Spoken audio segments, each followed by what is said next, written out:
Hello there. How are you doing? My name is Michael, and today we're going to be going to the Forest of Fallen Giants. But first, in my last episode, I forgot a couple of things that you can get in Majula. They're not terribly important, but we'll go take a look at them first. Divine Blessing, useless, as I mentioned in an earlier episode. And we can go down here. Now, one of the strange things that they did in Dark Souls 2 compared to 1 is that they pointlessly locked off an area of the game that they wanted you to save until later. And in Dark Souls 1, there's kind of at the beginning of the game only one place to go to. However, that's really only if you're just beginning with the game. It allows you to go to multiple different places. I think 1, 2, 3, 4. You got Blighttown, New Londo, Catacombs.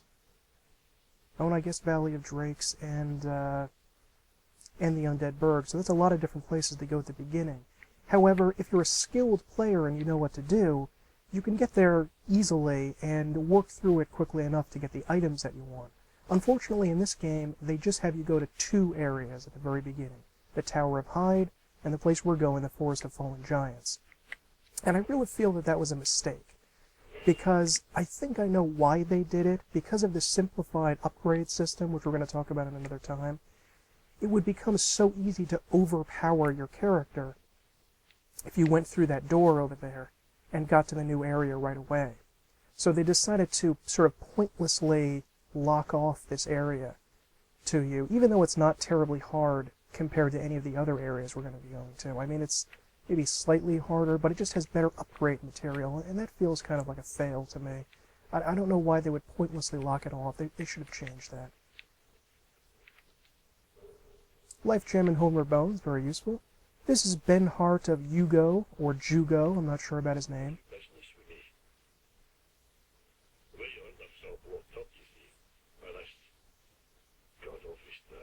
Oh, poor gameplay design, actually.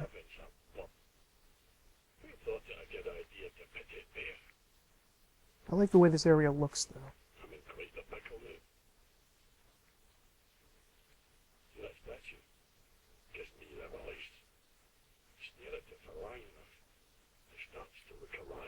No, it doesn't.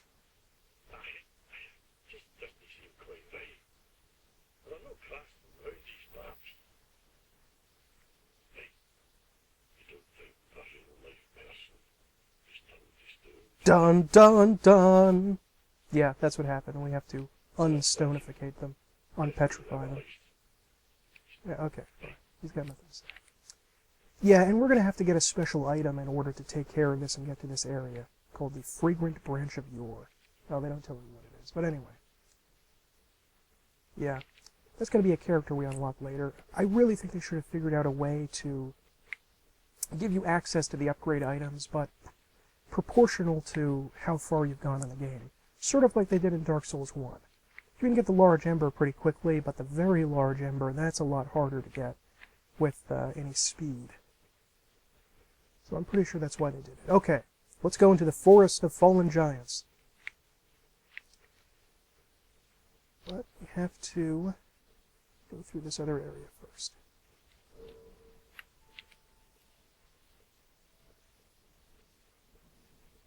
There's a little,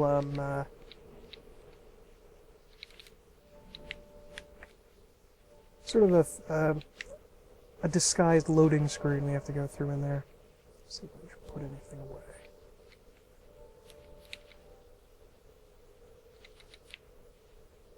One of the best things they changed from Demon Souls, I tell you, is item burden. If you've never played that game, it actually counts how much stuff you're carrying. And if you are carrying too much, you can't pick up new items. This is another rusted coin. It's not really that useful, but I'm picking it up anyway. Okay. Now this next area is actually pretty decent. It looks pretty good. I think this entire area seems to have been kind of a last stand that the kingdom took against the giants when they invaded, which is similar to Boletarian Palace, because towards the end of that area, we get to see the kind of last stand that the soldiers of the kingdom took against the dragons and demons and other monstrosities, and they really put up a bitter fight. And they just did a great job. Let's pop down here. And 5 human effigies. Oh, I'm sorry, 1 human effigy. Oh, I guess you get 5 in New Game Plus. This may be a death, guys, so just just bear with me. I'm going to try to jump over there, which is not easy, but I will try to do it. Oh, I did it! Yes, stuck the landing. Homeward Bone and some Heart Souls. I've died there quite a bit. I think all of the enemies that we're fighting in this game are in this section are hollow soldiers of some kind. You'd see that right there. They're not that difficult, but they do gang up on you, so that can be a problem. And they can drop their entire equipment set. I think it's kind of shit, except for the helmet. It looks a lot like, I'm going to show you a close-up of it if I can, if I get a drop of it. But it looks a lot like a conquistador helmet, and I think that looks really cool. Can you see it there? That looks like something that Pizarro or Cortez would have worn, doesn't it? I really enjoy that. But they are just wearing basic, like, almost padded armor. Or quilted armor, maybe. I think that was in D&D. I have this little bonfire here. That is very strange, and this is just a hallmark of the level design. There are bonfires all over the place, unnecessarily. I mean, I don't know what the heck that bonfire is doing there. You don't have to go a long way from the start to that point. And I feel bad for this guy every time, because he doesn't have any weapons. He's just there with his bare hands. This other guy just has a dagger. The enemies are pretty slow. They're fairly simple to parry. And backstab. There's a guy shooting arrows at us, by the way. He is, this is going to happen a lot during the game. One up here. This next guy's a little tougher. He takes, like, I think, a 3rd hit, whereas the other guys did not. 1, 2, 3, yeah. There's a guy hiding over here. Wake up, you little prick. Come on. Jerk. Does he have a hand axe? Yes, he does. He might be able to drop that, I'm not sure. I think the only, the only other enemy in this area is a very large armored enemy that we're going to see later on. Let's see here. We're going to go up this ladder. There's going to be a gank waiting for us of people trying to attack us, and maybe 4 or 5 guys waiting to attack us, and an archer, so we're going to jump up, get on the ladder, and go right back down and lure them down one at a time. Come on. There they go. Don't worry if they hit you once on the way down. It's not a big thing. They will either jump down or slide down, depending on the stupidity level of the hollow involved. But they're pretty defenseless when they get down. So, something I didn't know for a long time in Dark Souls 1 is that you can actually hit enemies that are on a ladder. It seems it seemed kind of silly to me when I first saw it, but it was many playthroughs through, and I love that about these games. You can still be figuring stuff about them. I'm going to put on their helmet if I get it. Okay. Everything? I don't know. We can use those throwing knives, though. Let's see up here. There's going to be a guy on the floor to the left that we're going to take care of, and a fog wall.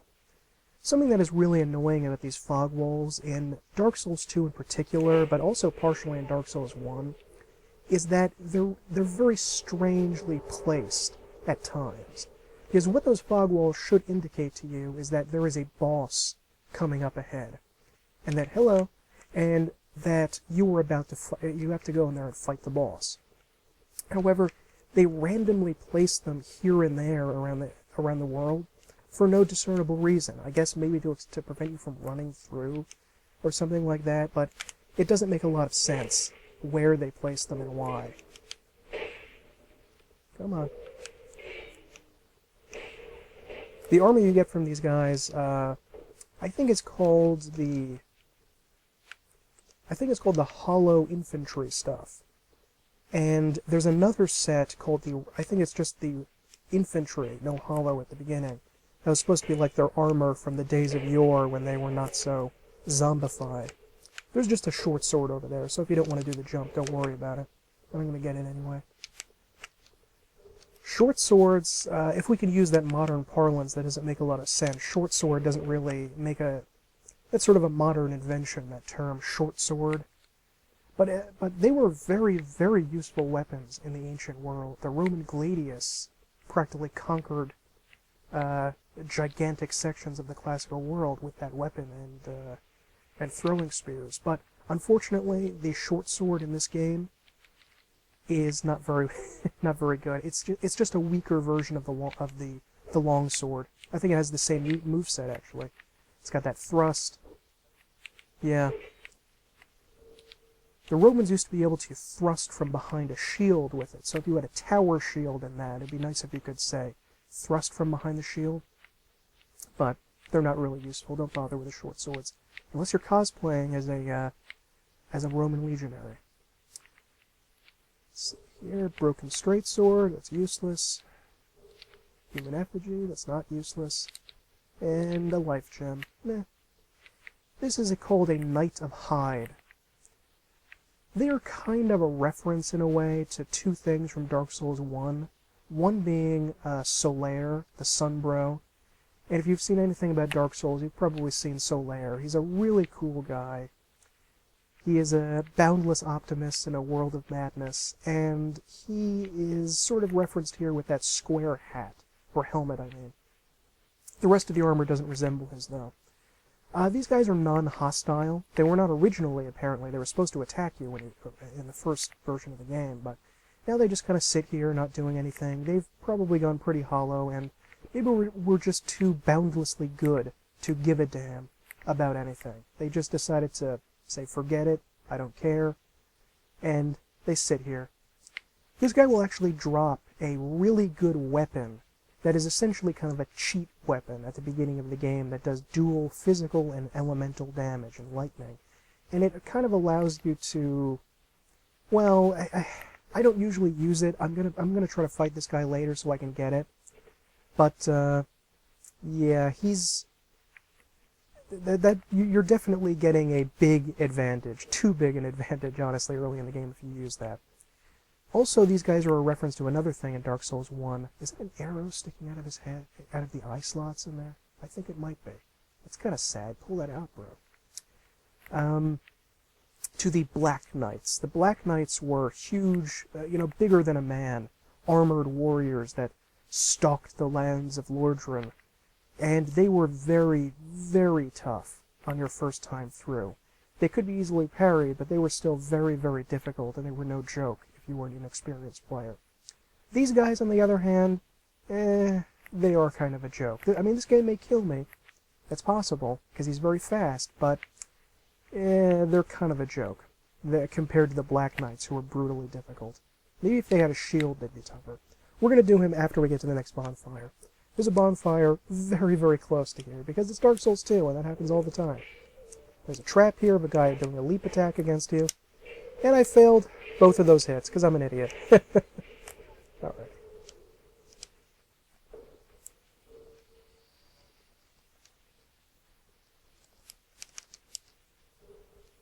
Got their armor. It looks pretty crummy, but I actually like armor that has pockets in things. It sort of reminds me of the reason why I like Babylon 5 so much, because the armor compared to the Star Trek ones actually has pockets. And they look like actual clothing and not tights like in the Next Generation. There's some crossbow bolts there, but we don't have a crossbow yet. We're going to be getting that later on in the level. Now I'm going to be dropping a rusted coin here, because the next guy, you can see him down there, he has a fairly slim chance of dropping a bastard sword, which is a really good weapon. I don't think he's going to, because it's probably pretty rare, but I'm going to try it anyway. This guy can do some serious damage, unlike the other ones, so I'm going to run straight at him. And of course I didn't get it. Of course. Now this is a classic gank situation from Dark Souls. There's a guy above us here, standing there, that you probably wouldn't be able to see if you were just walking in at normal. He drops fire bombs, which are essentially like grenades, down at you. And there's a guy with a ranged attack at the end of all this. And I think either one or two melee guys up there. So we have to charge through all of this. And this guy can hit you from fairly far away, so you have to avoid him. He's pretty dangerous.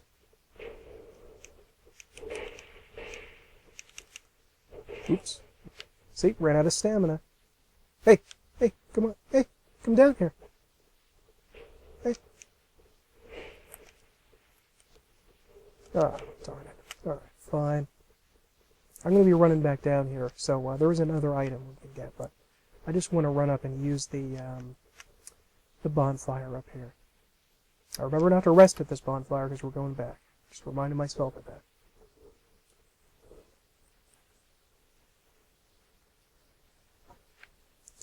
Alrighty. And now that this bonfire is lit, the rest of the area we can just warp directly to there from any other bonfire. So we're going to be going up there and talking to these people in a second, but I want to go back and fight that Knight of Heide. And also get this buckler. This is another early game starting weapon. Unfortunately, this has a pretty decent dex requirement, as I remember. At least for, if you've not even gotten any levels yet at all in the game. Let's see if the buckler has the special parry animation. I probably can't use this thing, no. I don't have the dex. Now you'll notice there that this buckler, along with a small number of other shields, has a unique attack, parry animation. You'll see it looks different. That's the regular one, that's the special one. That has more frames for you to parry with, so it's easier to parry with these weapons. But if you'll take a look at what it blocks compared to this shield, it is kind of pathetic. Only 75% damage reduction, minor damage reduction elsewhere. Stability, hideous at 30. 30 stability. 45 is fairly low too. So, those are for parrying primarily. That's why there's a pretty decent dex requirement to it. Now I'm going to go up against this guy. I don't know if I'm going to be able to defeat him, but I will certainly be making an attempt. Cheesing him with some throwing knives is very useful because he actually takes a while to stand up for some reason, which is a terrible decision because you can get a number of swings away at him right at the beginning, and I think you get like 100 points of damage maybe with a throwing knife. Let me see. Yeah, over 100, so that's 300 damage, and he wasn't able to move at all. And there's actually another part of this area that I may show you in a second that actually has 10 throwing knives in it. Tragically, though, you have to make a jump across, of course, and this jump is actually pretty darn difficult. And I've died on it before.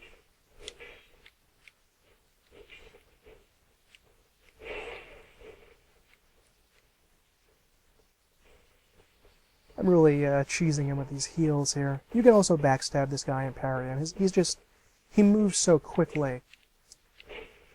Now, you can get this guy's armor, but you either have to use that thing I talked about before, the bonfire ascetic, to set this game to New Game Plus levels of difficulty, or you have... Can I? Oh yeah, oh my goodness. The poor guy who's just staring off in the other direction. Oh, I kind of feel bad for that. And so yeah, that was kind of sad. He died like that. I feel bad for the poor guy. This is the Heide Knight sword. It does dual, if you take a look at it. Physical at 75 damage. But also 50, I wish I could see it a little closer, but 75 physical and 50 lightning. So you essentially have 2 attacks with this weapon, compared to most base weapons. And a lot of things are not... But I think most of the enemies in this area are not resistant to lightning, so you're not going to have to worry about that at all. One problem, though, the moveset. Yeah, remember where that came from? When in the name of the Lord would you ever use a sword like this? This is not a tennis racket, sir. I mean, my goodness. It does have a decent two-handed attack, but, that one-handed attack, my God. It's just hideous. I'm going to quickly show you that jump. I'm actually not going to make it. I'm not going to do this jump, because it's difficult. And really, if you can't make the jump, just fight the guy. Just go up to that bonfire and come back and fight him a couple of times to get it. That item over there, that's where it is. But this jump is actually fatal. at our health, so I'm not going to bother making it. It's just 10 throwing knives, which can make the fight against this guy a breeze, but there's actually a second weapon. Yes, there are actually 2 cheese weapons early in this game. That blows my mind. There was something about a cheese weapon in Dark Souls 1 called the Drake Sword, but it was actually almost a joke because it really wasn't much of a cheese weapon. It didn't, an early game weapon that's really powerful, because it didn't work very well. It was almost like they were trying to trick you into getting it. There was a guy sitting down here. This is going to happen all the time in this level. Characters are going to pretend to be sleeping or dead, but in reality, they're just trying to trick you. A witching urn. I don't usually bother using these, but I'm just going to show you what they are in a little bit. Now let's head down here. We might have to homeward bone out of here, actually, but it doesn't matter. These messages say, right, therefore try head. Jump attack, and try jumping. This is a long series of platforms leading to the other cheese weapon. If you don't want to get it because you want the game to be a bit harder and you don't want to sort of, not cheat exactly, that's why I like the word cheese. It sounds like cheat, but it's not cheating. If you don't want to bother with that, then don't bother with it. Let me talk about this area. That's actually an end game area. That's like at the very end of the game, right over there. You see that tree? That's like at the very end of the game, but we can't get there yet. I actually really like the way this area looks, because it seems like, I really love this air of, oh lord, this air of decay that the kingdom has now, and I like the idea of this being the last stand against the giants, something we actually see towards the end of the game. I can't believe that. The item fell through the planks of wood. I cannot believe that. I don't even know if we can get that item, but never mind, I don't care. And I really just like the makeshift, almost fell off there, planks put up here. I think that's really cool. I like the fire over there. And this whole area just looks and feels pretty cool. Now, of course, it does not look nearly as good as they claimed it was going to be in the demo, where it looked amazing in the demo. It looked too good to be true. And of course, it was too good to be true. I think there are 2 guys down here trying to trick me. I'm not sure about that. No, there are not. And this is another little trap that the enemies are trying to lead you in, which is great, because I love being led into traps. It's amazing. If you go down in that plank, there are a bunch of enemies around here that are going to come up. I don't know if you can see him here. I don't think you can. But they're trying to trick you. They coming?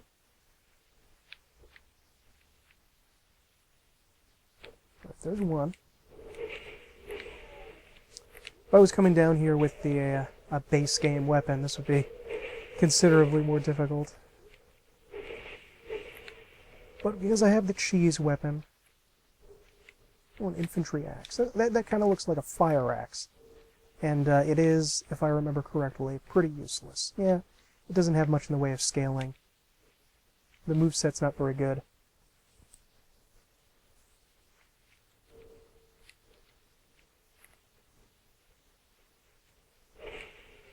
Oh boy.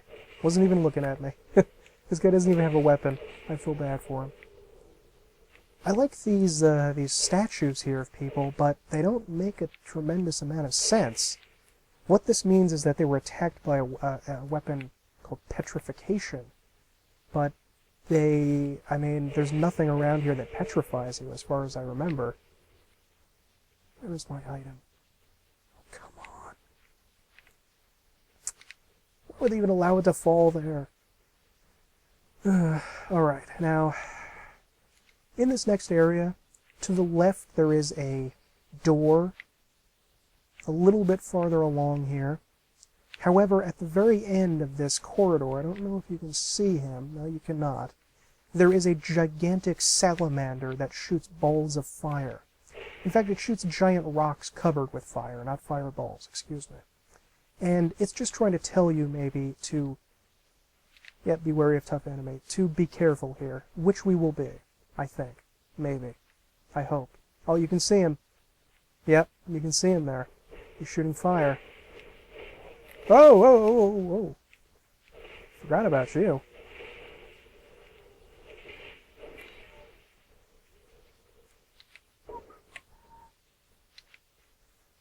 This isn't anything useful, is it? Or is it a soul? Oh, no. It's just a hat. Oh, that is useful for me.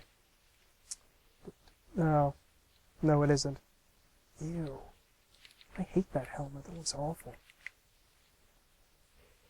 Alright. Let's try this again. And I just have to run and hope. Go, go, go, go, go! Open, open, open! Nope. I think we got some iframes there on the,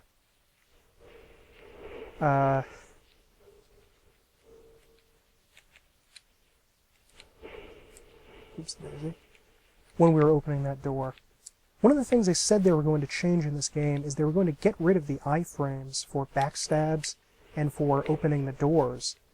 But, ooh, Soul of a Proud Knight. That actually gives you a couple of 1,000 souls, so that can be very useful at this point in the game. But I don't really know if they did get rid of the iframes completely on backstabs and door opening like they said. Because I think if you're at a certain point along in the animation, you can still use them. But this Fire Longsword is a great weapon. It's got, I mean, it's just fantastic. Got a good moveset, essentially double damage. It really just, altogether, is an excellent weapon. Which is why, usually, I mean, I feel kind of bad about using it, but I want to get through this and show everything. This area looked so good in the trailer, and they made it, well, they made it into what it is. I'm going to go up into that little tower area and just explore it, and then I'm going to end the episode there. We have to go in through this hole in the wall, I think. There we go.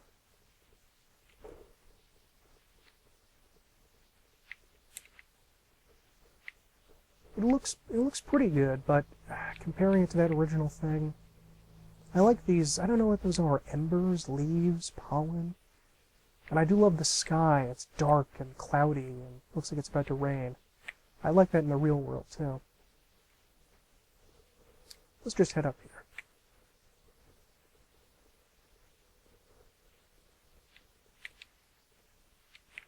This is really silly and kind of a troll move. I think this might be the only point in the game where you could do this, but you could hack through the door for some reason.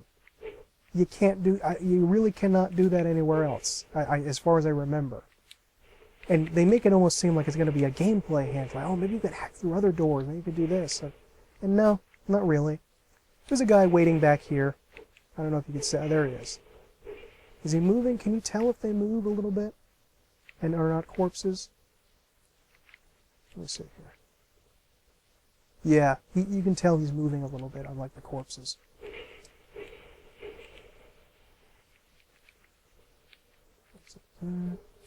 And a hand axe. A hand axe, pretty sure, is kind of a useless weapon, too. In Dark Souls 1, the hand axe was a damn good weapon.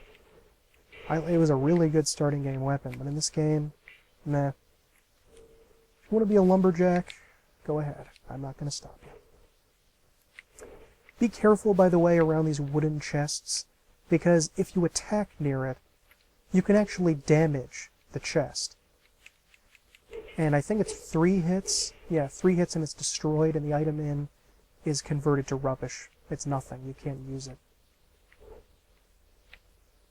And no, rubbish does not have a use in it in this game. Unlike in Dark Souls 1, where you could trade rubbish to the crow for an item, a really good item. Okay, we got an Estus Flash Shard and a small white-sign soapstone. Let me say that again. A small... Where is it? Small white-sign soapstone. I'm going to talk about multiplayer in another episode, very soon, though. But I'm going to leave that there for now. But that is a co-op item. An Estus Flask Shard will allow us to get another thing of Estus from the lady over in Majula, the Emerald Herald. So we've already got 3 Estus Flasks. And I think there's a 4th one that we can get at some point. In Majula, there is another one in there that we can get maybe at the end of the next episode. This is Melentia! Hello, Melentia. She is an old hag. I guess she is undead. Ew, oh, look at those fingernails. Ew. What is that smoke? Is there like a stink coming off her? She reminds me a lot of the, let me see her face? Of the, old women at the end of Labyrinth that have all the stuff on their backs that try to tempt Jennifer Connelly by showing her her toys.